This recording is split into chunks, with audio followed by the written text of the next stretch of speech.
Saint মার্টিনে যারা আছেন বলেন তো, ওইখানে কুকুর কি অপুষ্টিতে ভুগে?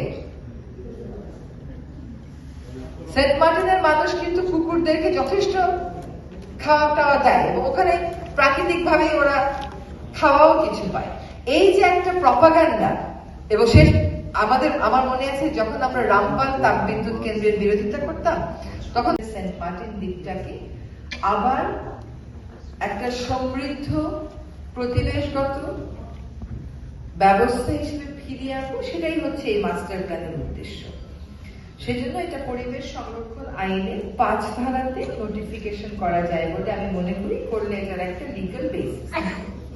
সেখানে হয়তো আমরা প্রকল্পগুলো বলবো না, কিন্তু প্রকল্পগুলোর কাজগুলো বলবো, কারণ প্রকল্প তো আর cannot be part of a legal document.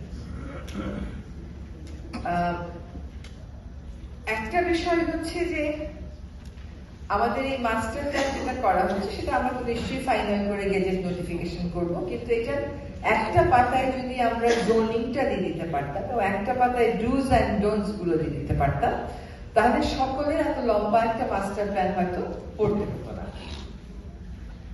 2 হচ্ছে আমরা এখানে অনেকবার ট্যুরিজম শব্দটা শুনেছি। যদি আপনি দেখেন যে আপনি কতবার ট্যুরিজম শব্দটা শুনেছেন, বিপরীতে কতবার সংরক্ষণ শব্দটা শুনেছেন, দেখবেন ট্যুরিজম অনেক বেশিবার উচ্চারিত হয়েছে।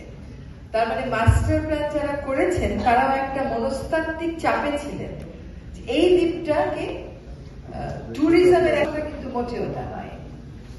আপনি যদি বিদেশে যান যেখানে এইরকম দ্বীপ অনেকগুলো আছে, আমাদের তো এরকম দ্বীপ আর একটাও নাই, এটাই শুধুমাত্র আছে, সেখানে দেখবেন দ্বীপগুলোতে ট্যুরিজম করে কিন্তু রাতে থাকার অনুমতি দেওয়া হয় না।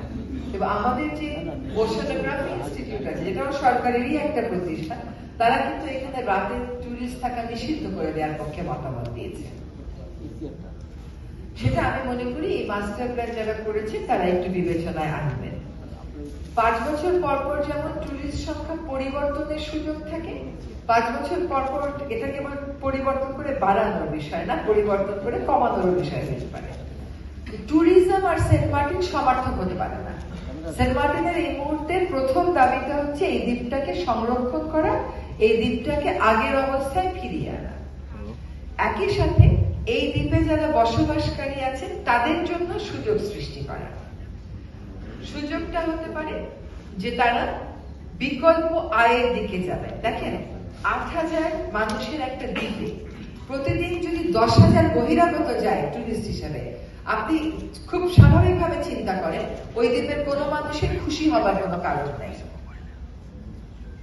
কারণ ওই টুরিস্ট গুলো অবশ্যম্ভাবী রূপে তাদের প্রাইভেসির উপরে একটা প্রভাব ফেলবে। কিন্তু ওই দ্বীপবাসীর বিকল্প হস্তশিল্প তৈরির ব্যাপার আছে, শুটকি করে বিক্রির ব্যাপার আছে, মাছ ধরার ব্যাপার আছে, এমনকি ট্যুরিজম ইজ অ্যান অপশন। কিন্তু ট্যুরিজমটা এখানে অতি অবশ্যই নিয়ন্ত্রিত হতে হবে।